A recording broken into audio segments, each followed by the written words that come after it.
Egunon, denori, eta ongi etorri.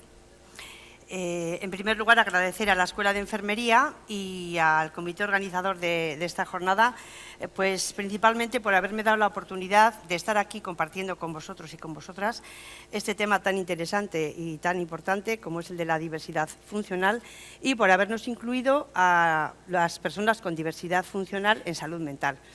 ¿Y por qué digo esto? Pues porque en muchas ocasiones yo considero que la enfermedad mental y las personas afectadas de este tipo de trastornos están en una situación de gran desconocimiento frente al sistema sanitario general. Por eso este foro es un buen encuentro para transmitir cómo funcionamos y qué tipo de diversidad funcional tiene la persona con trastorno mental.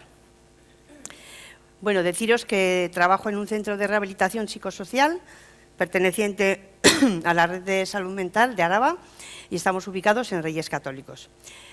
Trabajamos con personas con trastorno mental grave, clínicamente estables y trabajamos con ellos a través de programas de rehabilitación psicosocial y de otro tipo de trastorno asertivo comunitario, que es un programa específico de abordaje a las personas con trastorno mental grave.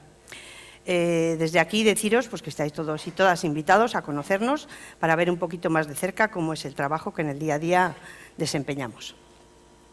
Deciros por un lado que las personas con trastorno mental grave, entre las que incluimos principalmente el diagnóstico de esquizofrenia y otras psicosis de curso crónico, presentan frecuentemente, pues eso, como consecuencia de esta enfermedad, una serie de déficits que le impiden bueno, funcionar de forma autónoma a nivel personal, que afecta directamente en la funcionalidad, en el día a día, y que las actividades de la vida diaria y su desempeño psicosocial también está bastante limitado en ocasiones.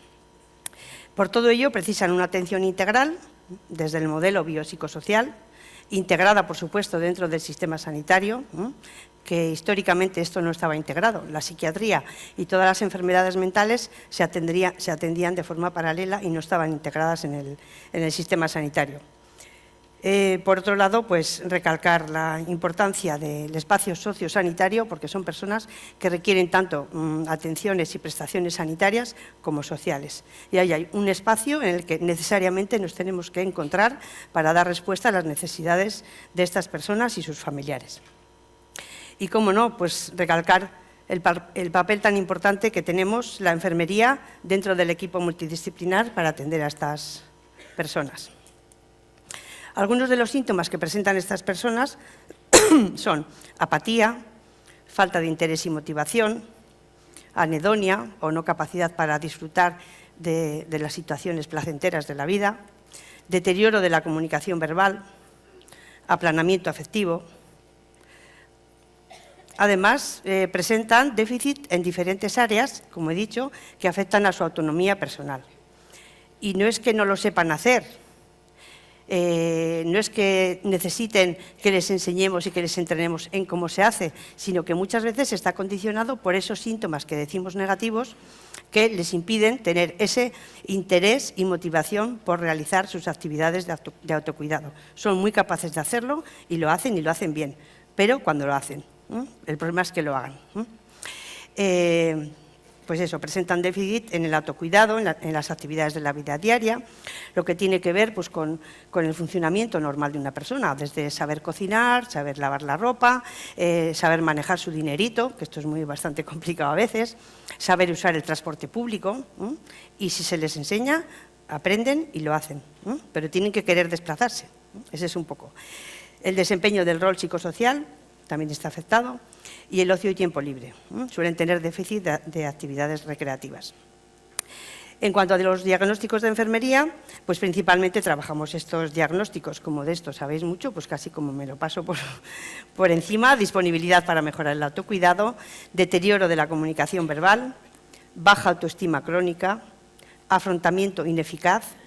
Hay que tener en cuenta que estas personas suelen ser muy vulnerables a las situaciones de estrés. Cualquier pequeño cambio en la rutina de su vida les puede generar ansiedad y estrés. Entonces, desde nuestro trabajo intentamos enseñarles técnicas de afrontamiento eficaz para evitar ese sufrimiento y para que sean autónomos en su vida diaria. El aislamiento social pues es un diagnóstico que trabajamos mucho, porque como luego comentaré el tema del estigma, son personas que tienden a aislarse y a no estar incluidas en los entornos sociales normalizados. Y también trabajamos procesos familiares disfuncionales, es el diagnóstico, pero los que funcionan bien también lo trabajamos, que sepáis que atendemos y cuidamos a los familiares de estas personas.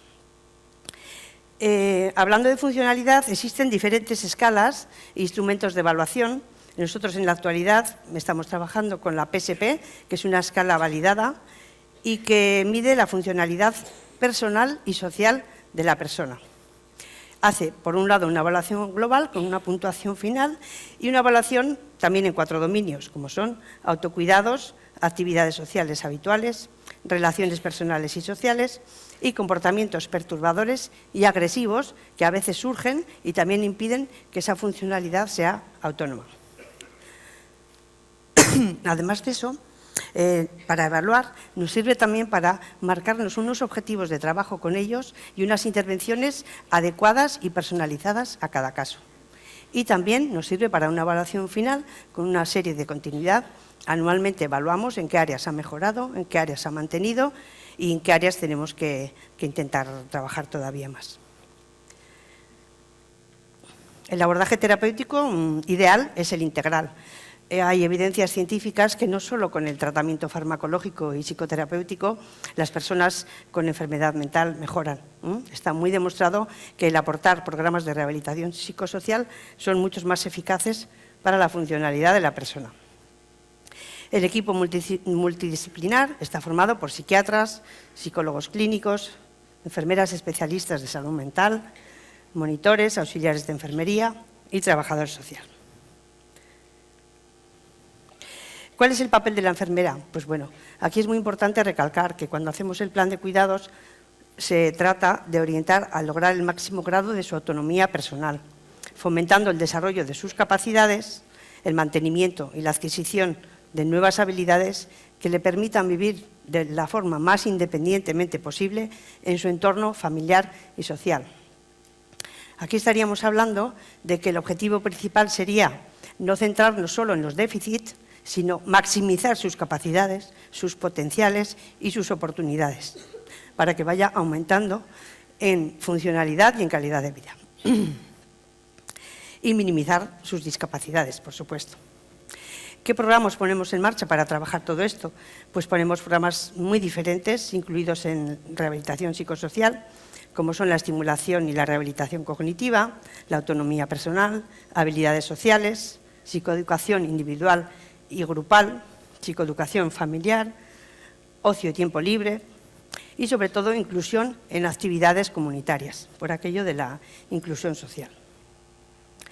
Y como la jornada esta se supone que vamos a hablar un poquito de dificultades, pues también sería ver un poco qué dificultades detectamos nosotros. Ayer se hablaba de las barreras físicas, de las barreras arquitectónicas. Pues las personas que tienen un trastorno mental tienen otras barreras, mucho más difíciles a veces que superar, porque en un lugar que hay escaleras se puede poner una rampa o un ascensor. Las personas afectadas de trastorno mental padecen de unas barreras que llamamos invisibles. Están ahí, son actitudes de las personas, de la sociedad hacia ellos, pues con muchas veces de miedo, de reparo, incluso de rechazo, de lástima, y eso lo perciben ellos y para ellos lo viven mal. El estigma y el autoestigma. Puede llegar a ser autoestigma. Al final se ven tan rechazados en entornos normalizados que deciden quedarse en su entorno familiar y en el que ellos se desenvuelven bien, lo que provoca, como he dicho antes, el aislamiento social. Esto nos ocurre también en el sistema sanitario, porque muchas veces el desconocimiento de la enfermedad mental hace que el profesional que trabaje en otros ámbitos o en otras especialidades no sepa manejar bien al paciente. Entonces, la primera reacción es de miedo. Yo no sé qué hacer. Nos ingresa un paciente con un proceso de cirugía, con una apendicitis, y resulta que es de difícil manejo. En cuanto ven que tiene esquizofrenia, esta es psiquiatría. No, es que tiene una apendicitis. ¿Vale? Y está clínicamente estable. Desde ahí es un poquito también para que nos pongamos un poco en su lugar. En el acceso al ámbito laboral pues también tienen muchas dificultades, a pesar de que hay programas de trabajo protegido en los que intentamos también introducirles. Y la inclusión social es muy complicada. Para ello pues he preparado 3 recomendaciones, unas dirigidas más a la persona, otras dirigidas al personal sanitario y otras en general a la sociedad. Por un lado, a nivel de la persona, pues sería fomentar el empoderamiento y la autorresponsabilidad de la persona en su proceso terapéutico y de recuperación. Además, pues transmitir la psicoeducación y la importancia del paciente activo, que no un agente pasivo que recibe cuidados. Y por otro lado, pues cómo no, cuidar a las familias y a sus tutores, que son los que están continuamente con ellos, cuidándoles y que a veces también ellos pueden llegar a tener situaciones de sobrecarga, que decimos. Por eso nuestro lema es cuidar al cuidador. A los profesionales, pues importantísimo, desmontar mitos, desmontar prejuicios, aumentar conocimientos que nos permitan manejar mejor a estas personas cuando tienen un proceso físico que no tenga que ver con su patología base, sino que puede ser atendido en atención primaria porque tiene diabetes, porque tiene un EPOC, o en una cirugía, en una medicina interna, en un proceso de hospitalización, como comentaba antes. Mejorar la coordinación interniveles asistenciales, primaria y especializada. Trabajar mucho lo que es la continuidad de cuidados y estar con el paciente a lo largo de todo su proceso asistencial. Incluso son pacientes pluripatológicos y, bueno, pues estamos obligados a coordinarnos entre todos los equipos que atendemos a la persona. Y finalmente, no menos importante, la coordinación sociosanitaria, que ya he comentado antes, que a veces esto es social, esto es sanitario, pero hay necesidades que se quedan sin cubrir. Y es un espacio que tenemos que trabajar mucho. Se está trabajando mucho, pero todavía se está consiguiendo muy poco. Tenemos que trabajar más. Y finalmente, pues centradas en la sociedad. Lo mismo, desmontar prejuicios, hacer campañas de información y sensibilización, luchar contra el estigma, inclusión social en entornos normalizados y potenciar movimientos asociativos de usuarios y familiares. Aquí, por ejemplo, en Álava está la asociación ASAFES, que es la que se encarga un poquito de trabajar con estas personas y con sus familiares. Bueno, pues ahora os he preparado un pequeño vídeo que me ha parecido interesante. Hola, me llamo Ana y tengo 39 años y llevo una vida de lo más normal. Siempre he sido buena estudiante y cuando acabé el instituto pues me puse a estudiar matemáticas porque era mi vocación. Cuando me puse a estudiar la carrera se fue complicando poco a poco y estaba tardando mucho tiempo en acabarla, así que decidí dejarla por lo menos temporalmente y me puse a trabajar. Pero los trabajos que conseguía eran muy precarios y decidí estudiar un módulo de FP para tener más acceso al mercado laboral y saqué 2 matrículas. A partir de entonces seguí trabajando. He trabajado de programadora, de teleoperadora, de auxiliar administrativo, de recepcionista y claro, yo soy milorista. Bueno, ni siquiera eso, porque a los 1.000 euros no llego ni por asomo. Y si cuando yo estaba estudiando la carrera me dicen que iba a ganar lo que gano, no me lo hubiera creído, porque por entonces la gente salía de la carrera ganando 1.500 euros, por ejemplo.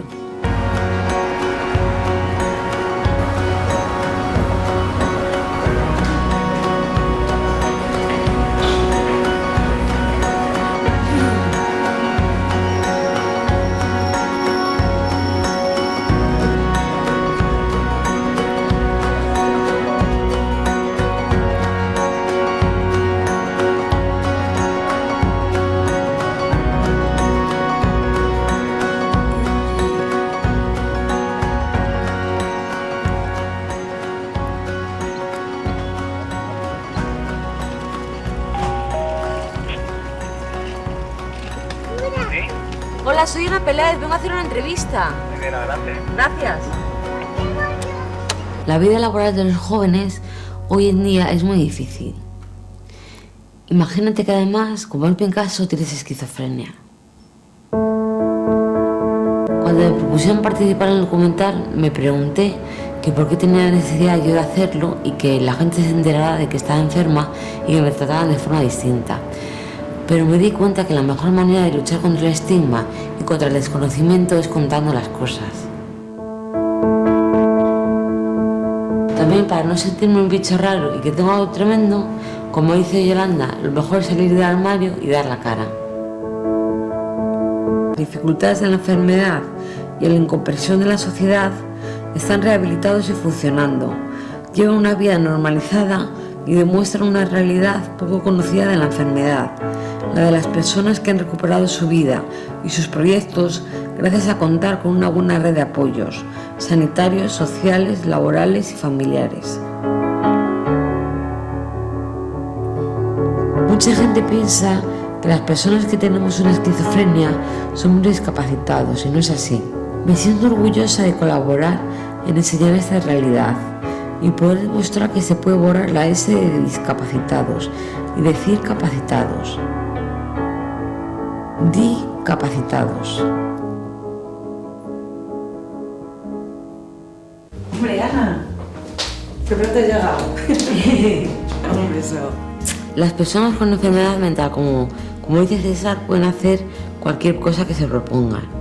La esquizofrenia es una enfermedad mental grave y si no se trata puede llegar a ser discapacitante. Muchos de nosotros tenemos reconocida la discapacidad o minusvalía en mayor o menor grado, pero eso no significa que seamos discapacitados. ¿Y cómo te ha ido la semana? Pues he estado haciendo mucho ejercicio porque me he puesto a dieta.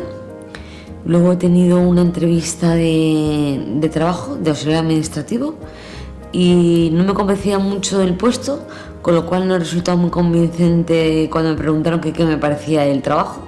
Cuando una persona está tratada adecuadamente y está aceptada por su entorno, puede llevar una vida completamente normalizada, tanto laboral como socialmente, tener una familia, tener trabajo y no ser una carga para la sociedad, sino aportar cosas. Uno de los problemas de la enfermedad es que como se presenta cuando eres joven, no tienes tiempo, no tienes la oportunidad ni de estudiar, ni de encontrar pareja, de hacer amigos y todas este tipo de cosas que suele hacer la gente sin enfermedad, la tienes que hacer a unas edades por mucho más tarde. Pero yo no quiero dar pena ni ser tratada de forma especial, sino simplemente tener las mismas oportunidades que los demás. Me he dejado un poco pensativa con eso de que no fuimos a verte al hospital o que no fue nadie a verte. Que viniera de vosotros me ayudó mucho, pero mis amigos también me hubieran ayudado. No me sentí muy tan sola.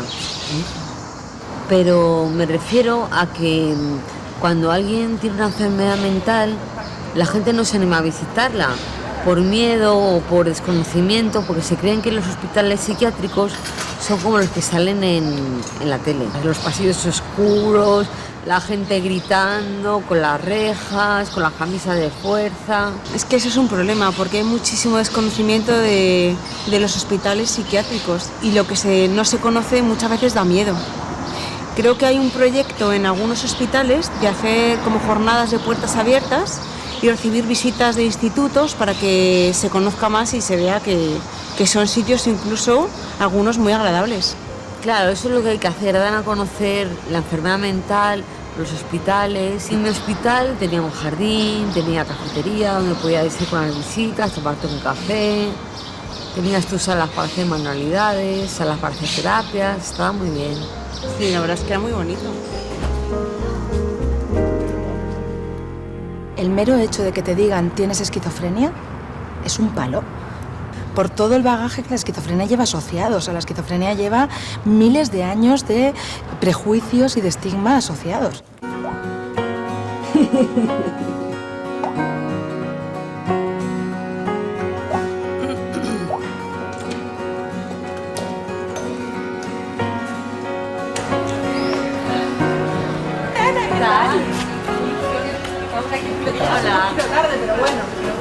¿Cómo estáis? ¿Qué tal? Aquí estamos, pero todo llega un poco tarde. Normalmente la gente no se plantea que queramos tener relaciones, pareja, amigos, juergas, familia. Y en realidad no solo lo necesitamos como todo el mundo, sino que en nuestro caso es especialmente beneficioso para nuestra enfermedad.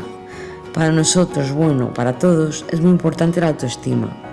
Pero para poder tener relaciones sociales sanas, variadas y vivas, no solo hay que currárselo, no solo hay que ser simpático, buen amigo y estar disponible cuando se te necesita.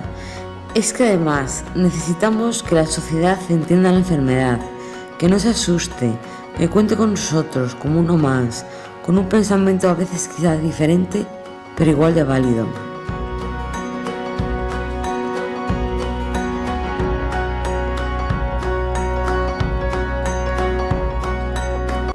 Yo creo que se llega a la integración plena del enfermo.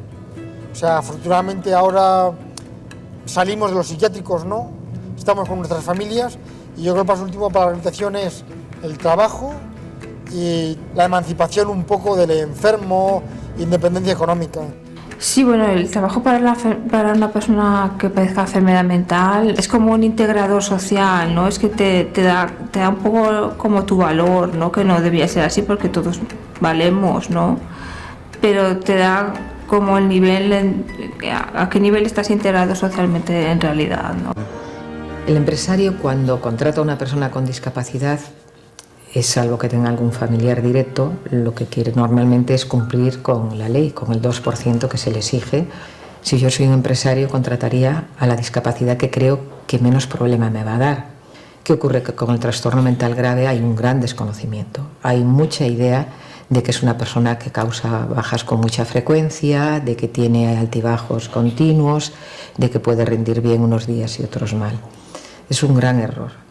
En los centros especiales de empleo que trabajan con personas con trastorno mental grave, está demostrado que las faltas, las ausencias por enfermedad de las personas que trabajan ahí no es para nada superior a las de cualquier empleo ordinario. Eso sí que es importante, ¿eh?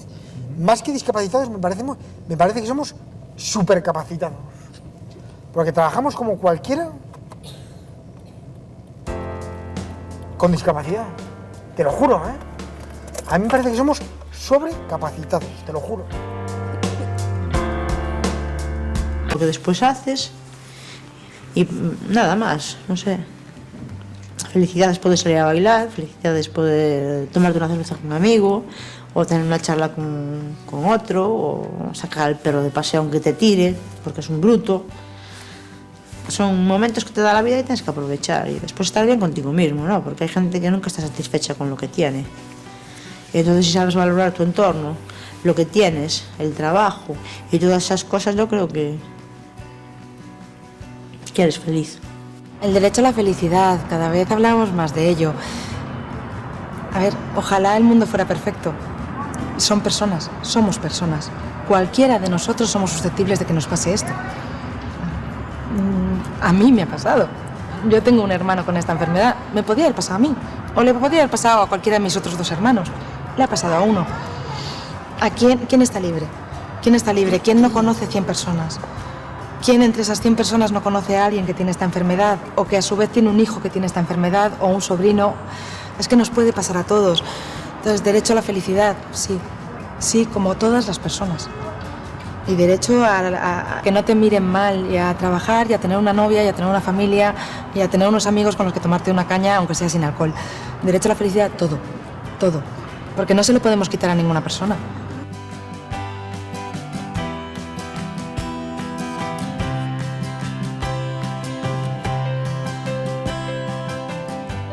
Ante todo, os quiero decir que no tengáis miedo a la vida.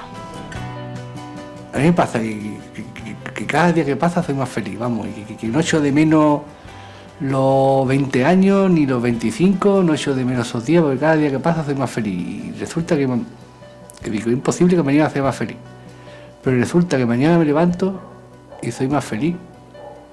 Y eso me encanta, eso me encanta. Me gusta la vida, porque me he visto tan mal que ahora cualquier cosa me enrollo yo y me gusta.